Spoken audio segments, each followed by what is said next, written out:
में आ गए। अरे सर, मुद्दे पे तो अपन रहे एक्चुअली। जो ऐसे में सर 1 घंटा भी खत्म हो जाएगा, हम वहीं के वहीं होंगे, फिर हम कल बैठेंगे। मतलब मेरा आपसे मैं तो बहुत एहसानमंद हूं कि क्यों भाई आप मतलब आए हैं, वो इतना सब कुछ कर रहे हैं लोगों का, पर बेवजह की मतलब जो डिस्कशन का कोई सेंस नहीं निकलता। कुछ फ्रूटफुल बातें हो तो ज्यादा ठीक रहे सर, मेरा निवेदन इतना है बस। ठीक है, ठीक है दुबे जी आप सर। अपना विचार आप बताएं कि सर पैसा कैसे मिलना चाहिए, पैसा कैसे बिल्कुल सर मिलेगा? सीधी। जी। अब चूंकि अब कोर्ट का और इसका उसका हवाला तमाम है, तो अब तो एकमात्र ये है कि कोर्ट को अपनी आंखें खोलना चाहिए, सुप्रीम कोर्ट को, कि भाई जनता को नहीं देख सकती ये पार्टी वार्टी, तो सर ये लफाजी देती ही है, बिल्कुल देती हैं। क्योंकि ऐसा कोई व्यक्ति आज तक नहीं मिला, ये सब निश्चित है। ये जो श्रीमान जी जो भी बोल रहे थे, भाई चुनाव टाइम पे हमारे इतने बड़े गृह मंत्री, बड़ा चाणक्य, और दुनिया भर में इनका डंडा मतलब डंका बसता है। क्या ये हमारी जनता को बेवकूफ मतलब बना रहे हैं, खुलेआम बना रहे हैं, और हम बनते जा रहे हैं। तो अब हम चलिए झारखंड में अपोजिशन करने चले जाएंगे, सपोज मतलब एक छोटी देर खुलासा, एक राज्य हमने थोड़ा सा हिलाया हिलाया तो उनको समझ में आया। जब ये मंच पर बोलते हैं तो क्या वहां तो निवेशक होंगे, तो क्यों नहीं वहां के शासन अच्छा, संवेदनशील पुलिस भी होना चाहिए, संवेदनशील वहां का तंत्र नेता भी होना चाहिए। ऐसा उन्हें जो पार्टी में खड़ा हुआ है, वोट लेने खड़ा है, उसको संवेदनशील नहीं होना चाहिए, उसको मंच पर नहीं हमारा साथ देना चाहिए पब्लिक का, जिसको लूट लिया जिससे वोट लेगा। तो मेरा सर निवेदन ये है कि मेरा सजेशन तो सिर्फ ये है कि तो सुप्रीम कोर्ट नहीं जाग रहा है, तो सुप्रीम कोर्ट की भी ड्यूटी बनती है ना। Supreme court. दूसरी चीज सर, ये नेता लोग क्यों परेशान कर रहे हैं लोगों को क्यों परेशान कर रहे हैं? सहारा ऐसे सहारा कहां बिल में छुपा हुआ है? क्या सहारा प्रबंधन और सहारा के जो वर्तमान में जो भी करता रहता मालिक हैं, या जो वो एक कौन शाह आ रहे थे, वो बड़ी बड़ी बातें करते, वो पगड़ी बांध के राजस्थान से आता है, इनको वहीं के कार्यकर्ता इन्वेस्टर की एफआईआर दर्ज करवा के इनको अंदर करवाना चाहिए और इनका घेराव करना चाहिए। श्रीमान जी कह रहे हैं हमारे 20 किलोमीटर दूर घर है। दुबे जी सर आपने आपने अभी कहा कि नेताओं को परेशान नहीं करना चाहिए, कौन सा नेता परेशान कर रहा है सहारा के निवेशकों को? सर साल भर से इतना महत्वपूर्ण व्यक्तित्व जो गृह मंत्री है देश का, उसकी बात भी फॉलो नहीं होके सर एक भी आदमी परेशान घूम रहा है, सब आदमी परेशान घूम रहे हैं, कोई नहीं मिला। मेरे खुद का सर पूरी डिफिशियंसी दिख के आ गई है। यहाँ अभी आज भी मैं बात किया था आधा घंटा पहले, इसके ऑफिस में जो भी बाबू काम कर रहा है, वो कह रहा है आप ले आइए और 70-100 रुपया एक एक फार्म पे दीजिए, मैं उसको वो करता हूं। मैं डर रहा हूं कि मैं फिर से मेंबरशिप को रेक्टिफाई करा के नई ले लूं, कल के दिन उठा दें कि इनकी तो है ही नहीं, पुरानी खत्म केस, ये तो नया वाला है, ये तो कुछ नहीं है, मैं तो निपट जाऊंगा, मर जाऊंगा सर। आज ही घटना है सर ये ऑफिस की। तो इससे बचने के लिए क्या किया जाना चाहिए आपके हिसाब से? सर बचने के लिए क्या जाने, मैं आपको बस्तर की जानकारी बता रहा हूँ। यहाँ का रीजनल या जोनल जो भी मैनेजर था, उसके खिलाफ जब जनसमूह थोड़ा बहुत खड़ा हुआ, तो वो ये र्यूमर फैलाता है कि सुप्रीम कोर्ट से ऑर्डर है कि कोई की एफआईआर दर्ज ना की जाए। मैं ये सोच रहा हूं, मतलब जान रहा हूं सर, सामान्यता प्रशासन भी तो अपने हिसाब से सो मोटिव ले सकता है सर। प्रशासन भी क्यों आंख बंद करे बैठा हुआ है? जनता को कुछ समझ ही नहीं रहा है किसी पूरे देश में।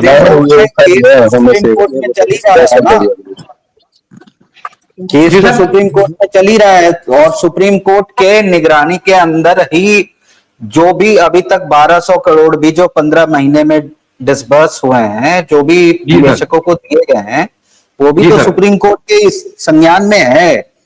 तो सुप्रीम कोर्ट अब इसमें और क्या संज्ञान ले सकता है? सर मैं आपकी बात को बिल्कुल डिनाई नहीं करूंगा, जो आप बोल रहे हैं कि ये उसके कारण हुआ है, बिल्कुल हुआ है। पर ये तो आप भी सिर्फ मान रहे हैं कि ऊंट के मुंह में जीरा, तो कोई भी क्या क्या बोलना चाह रहे हैं आप?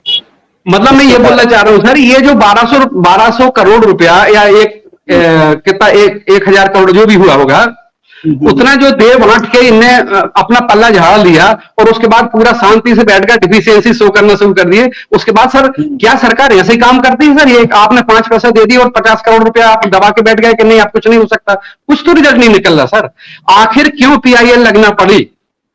ये कष्ट की बात है ना सर। भाई मेरे एक बार बताइए सर, यदि ये जो भी संगठन बना के जो भी महानुभाव लोग यदि इतनी हिम्मत करके आगे नहीं आए होते जनता के हित में, इसका मतलब वो तो 12-14 करोड़ लोग को मरने को छोड़ दिया सरकार ने। तो भाई ठीक है, जिसने जो भी ये कर रहे हैं वो तो आप हो, और ये जितने भी संगठन के जो पदाधिकारी जो हिम्मत करके काम कर रहे हैं, मैं तो आपका बिल्कुल सर साष्टांग हो के आपको मतलब निवेदित हूं आपके सामने। पर क्या सरकार का ये काम होना चाहिए सर?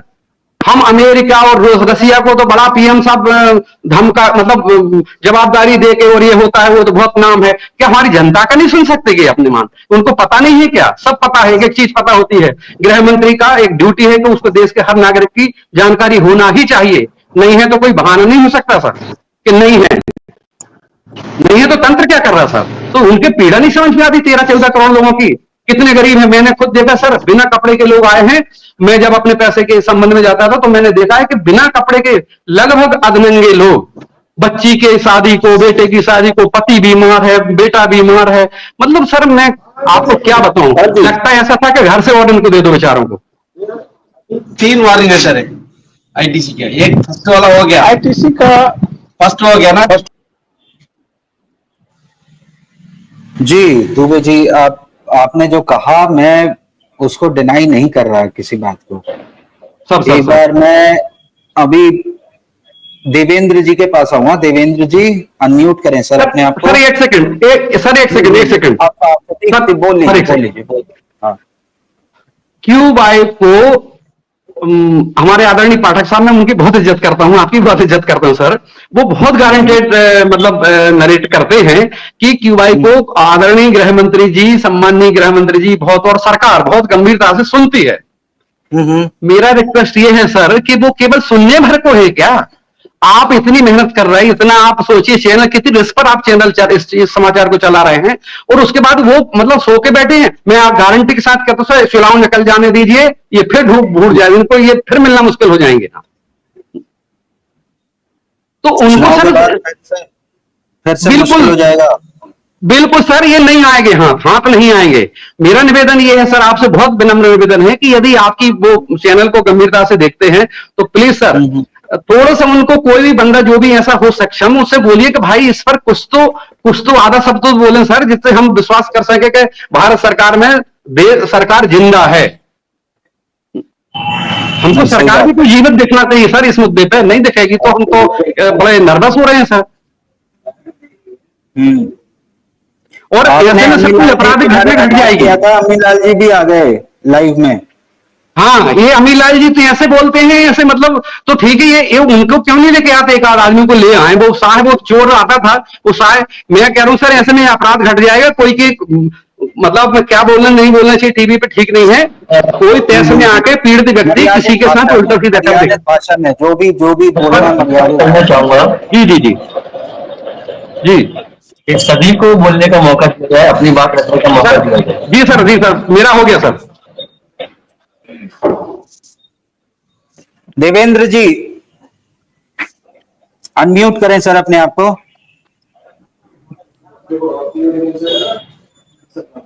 जी देवेंद्र जी बोलें। सर विजय सर और इस चैनल में सभी दर्शकों को मेरा सादर प्रणाम। सबसे पहली बात यह सर कि हम लोगों ने सहारा इंडिया में पैसा जमा किया है। पोर्टल में आज 17 महीना हो गया सर। 17 दूना 34, 3,40,00,000 रुपया केवल सैलरी में पेमेंट हो गया, लेकिन 3 करोड़ लोगों को पेमेंट नहीं हुआ। ये सोचने वाली बात है। देवेंद्र जी आपकी आवाज क्लियर नहीं आ रही है सर। आवाज नहीं आ रही है सर? नहीं, आवाज क्लियर नहीं, आवाज आ रही है, क्लियर नहीं आ रही है। आप एक बार दोबारा से ज्वाइन करने की कोशिश। यही कहना चाहता हूँ कि सहारा इंडिया ने पैसा जमा किए हैं, सहारा इंडिया में पैसा जमा किया है, न कि पोर्टल में, न सेबी के पास, न सीआरटी के पास, न सुप्रीम कोर्ट में हम लोग जमा किए हैं। हम लोग सहारा इंडिया में पैसा जमा किया है। दूसरी बात यह है सर कि ये जो पोर्टल, जब हम लोग 15 मार्च 2023 को हम लोग आंदोलन किए, प्रत्येक डीसी के यहाँ हम लोग आंदोलन किया, भोपाल में लगभग 500 आदमी अरेस्ट हुए, तब ये 18 जुलाई 2023 को पोर्टल का मीटिंग हुई और 29 जुलाई 2023 को पोर्टल चला और तो आज 17 महीना हो गया सर। 17 महीने में 2 एडवोकेट को एक रिटायर्ड जज सुभाष आर रेड्डी को 15 लाख रुपया महीना मिलता है, जो कि सीजेआई को भी उतना सैलरी नहीं है। एक ग्रोवर अग्रवाल को, सहारा इंडिया के एडवोकेट को 5 लाख रुपया महीना मिलता है, जितना सैलरी एक चीफ जस्टिस ऑफ इंडिया को भी नहीं मिलता है और न प्रधानमंत्री और न राष्ट्रपति को मिलता है। और ये 20 लाख रुपया पर मंथ जो सैलरी दी जा रही है, आज 17 महीना हो गया सर। 17 दूना 34, 3 करोड़ 40 लाख रुपया केवल सैलरी में डिस्ट्रीब्यूट हो गया, लेकिन 3 करोड़ 40 लाख रुपया हमारे डिपोजिटर को नहीं मिला, मात्र 1200 करोड़ रुपया। यह सोचने वाली बात है सर। इससे अच्छा तो डीबीटी रहता है प्रधानमंत्री किसान समृद्धि योजना में, जो हर साल 2 करोड़ 62 लाख रुपया प्रधानमंत्री किसान समृद्धि योजना में आती है। डायरेक्ट डीबीटी है, डायरेक्ट अकाउंट में चली आती है। तो हमारा प्रेयर है सर आपके चैनल के माध्यम से कि हम लोग को डीबीटी के माध्यम से डायरेक्ट पेमेंट किया जाए। ये पोर्टल में सर जिंदगी बीत जाएगा। आज खुद मेरा 7 लाख रुपया है सर। हमको 3-4 बच्ची की शादी के लिए हमने जमा किया था।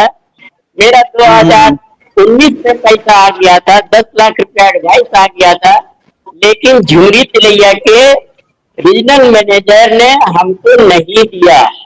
और ऐसी अवस्था में सर हमको जमीन बेच के जब मैं शादी किया 2 बच्चियों का। तो मैं यही कहना चाहता हूँ सर, ये पोर्टल सरकार हटा दे और डिफिशियंसी को हटा दे, और जैसे हम लोगों ने पैसा लिया उसी भांति मैच्योरिटी जो आपने लिख कर दिया है कि 10,000 का 18,340 रुपया ई साइन में देंगे 8 साल में, उसी तरह से आपने जो लिख कर दिया उसी तरह से हमको डीबीटी के माध्यम से पेमेंट करें।